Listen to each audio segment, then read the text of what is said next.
মনটা আমার খুবই খারাপ, গত 2 দিন একটু বেশি। শুরু থেকেই বলি, পুরো মাসটাই আমার মন খারাপ।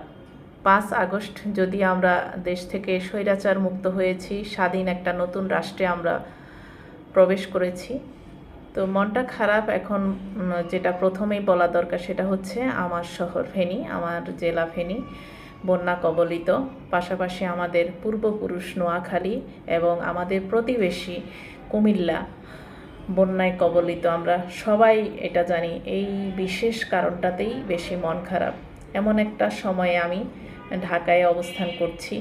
সেই বৈষম্য বিরোধী আন্দোলন যখন শুরু হয়েছে, জুলাইয়ের 9 তারিখ থেকে আমি ঢাকায়। তো এটা আসলে আল্লাহরই হুকুম। আল্লাহ হুকুম যে কে কোথায় থাকবে, কার রিজিক কখন কোথায়।